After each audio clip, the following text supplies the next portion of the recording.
Oi pessoal, sejam bem-vindos a mais um vídeo aqui no canal. O nosso papo de hoje é sobre necessidade de controle.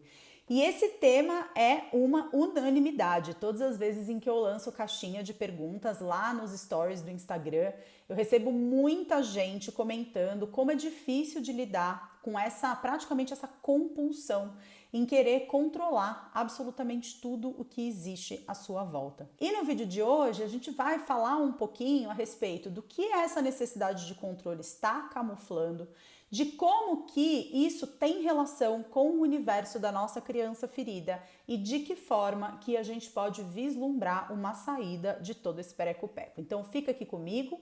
Se você ainda não me segue no Instagram, tá aqui o meu canal. Por lá eu tô ativa todos os dias, interagindo bastante com todo mundo e vai ser muito gostoso seguir por lá com você também. E talvez seja interessante a gente começar trazendo essa realidade de que essa necessidade de controle, ela se expressa de muitas formas diferentes. A gente pode ter a necessidade de controlar as nossas relações, de tentar controlar aquilo que a gente recebe das outras pessoas. A gente pode tentar controlar o quanto que as pessoas se atrasam nos compromissos que elas marcam com a gente, ou tentar controlar o que o outro pensa, o que o outro sente em relação a gente. A gente pode tentar controlar o nosso volume de trabalho, tendo uma agenda muito milimetricamente estabelecida, tentar controlar a nossa alimentação, enfim, seja criativo na forma sobre como a sua necessidade de controle pode se expressar. E tem uma frase da qual eu gosto muito e que eu não sei de quem é a autoria, porque na internet cada hora você encontra essa frase associada a um autor diferente, que diz assim: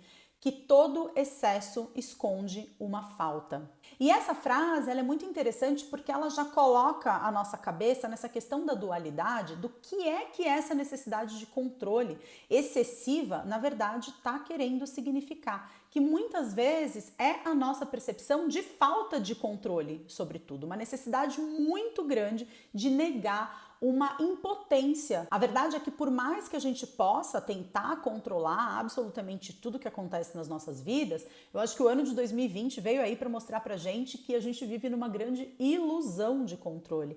A gente pode se programar para sair de casa num determinado horário, a gente pode se programar para fazer uma viagem e a vida vem e muda todos os nossos planos. O controle nada mais é do que uma grande ilusão. E é exatamente assim que o nosso inconsciente funciona. Ele fica o tempo todo tentando lidar com a angústia, nos proteger da ansiedade através de comportamentos que compensem aquilo que a gente está sentindo e aquilo que a gente está enxergando do mundo à nossa volta.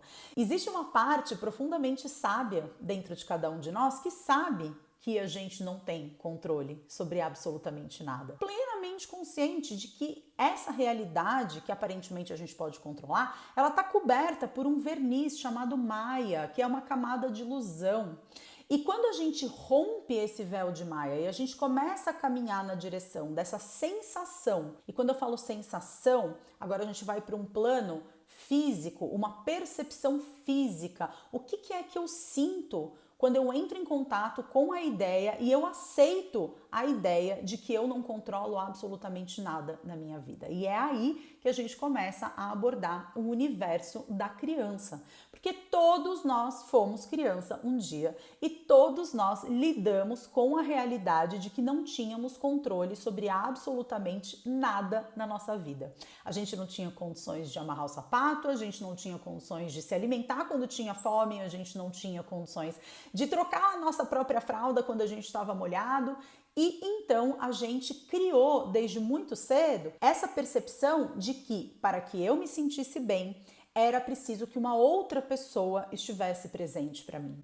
Eu não era capaz de controlar absolutamente nada, mas eu expressava o meu desconforto através do choro e alguém cuidava da minha necessidade. Só que a criança, ela não tem espaço de contenção emocional. Então, sempre que ela entrava em contato com um desconforto, ela não sabia ficar ali. Não faz o menor sentido para uma criança pequena que entra em contato com um desconforto, você virar para ela e falar: espera um pouquinho. Não existe espera um pouquinho. A criança pequena, ela tem urgência na sua necessidade de ser atendida. E não é porque ela se julga o centro do universo, ou porque ela é mimada, ou porque está fazendo birra, mas é porque ela não tem o espaço de contenção emocional.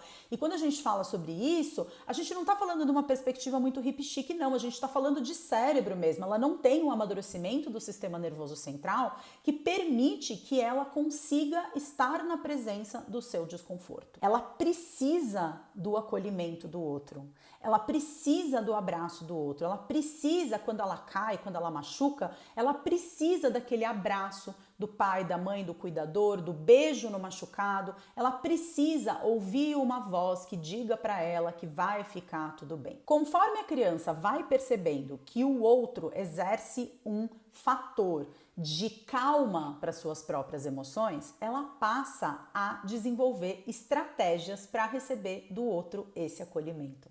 E as estratégias infantis, que num primeiro momento a gente pode taxar como a criança que está fazendo birra, ou a criança que está sendo manipuladora, a criança que está sendo agressiva, na verdade, todas essas são estratégias para tentar conseguir esse acolhimento das próprias emoções, que com o tempo, naturalmente, ela vai deixando de ter, porque ela vai crescendo e nem sempre os adultos que estão ali na lida com ela têm a mesma paciência ou a mesma empatia que tinham quando essa criança era uma criança de colo. A gente não é ensinado a lidar bem com as próprias emoções negativas, primeiro porque a grande maioria de nós não foi criado por pessoas que lidavam bem com as próprias emoções negativas. A grande maioria das pessoas que cuidaram, pelo menos de pessoas da minha geração, estavam se anestesiando para os seus desconfortos através de vícios, através do excesso de trabalho, através de se cegar para frustrações da vida cotidiana para manter a família unida, através da religião, enfim. E a gente não aprendeu a fazer isso. Então a gente foi ficando viciado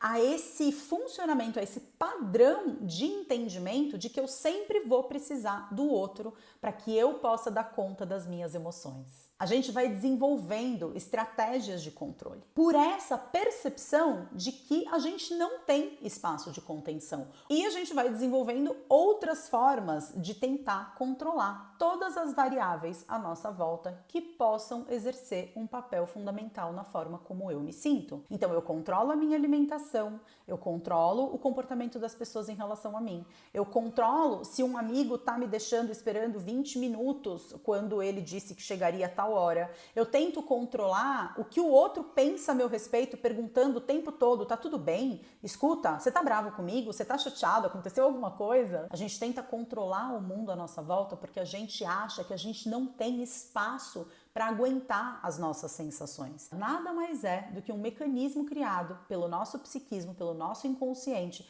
para dar conta da profunda falta de controle que a criança sentia ter na sua vida. É como se fosse uma anestesia. Eu, adulto, cresci, tenho um sistema nervoso central plenamente desenvolvido, tenho capacidade de estar com as minhas emoções, mas continuo me comportando como a criança que sempre precisava de alguma coisa externa a ela para se ver aliviada do seu sofrimento. O que muda no nosso processo de crescimento, de nos tornarmos adultos, não é que a criança não era capaz de controlar o mundo à sua volta e hoje nós, como adultos, somos. Claro, a gente é capaz de comer quando tem fome, a gente é capaz de se limpar quando vai no banheiro, a gente é capaz de amarrar o próprio cadarço do sapato, mas o que muda não é que agora o mundo à minha volta está passível da minha possibilidade de controlar alguma coisa. O que muda é que nós temos capacidade de dar contenção para as nossas emoções.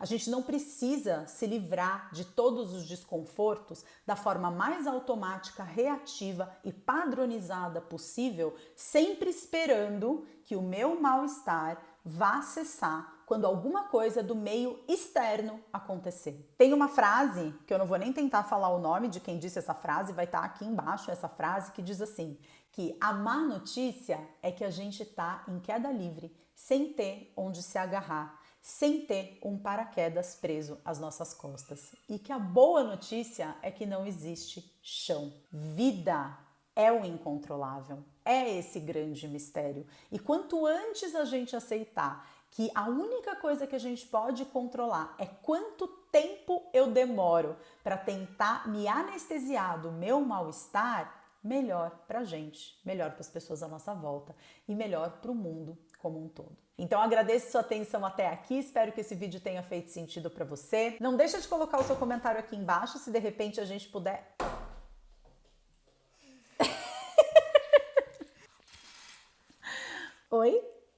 Oi? Oi? Você mijou? Mamá. Só um minutinho. Mamá. Mamá. Mamá. Tá bom. Não deixa de colocar o seu comentário aqui embaixo se você sentir que a gente pode aprofundar esse tema em alguma direção e de encaminhar esse vídeo se você conhecer alguém que pode se beneficiar desse conteúdo.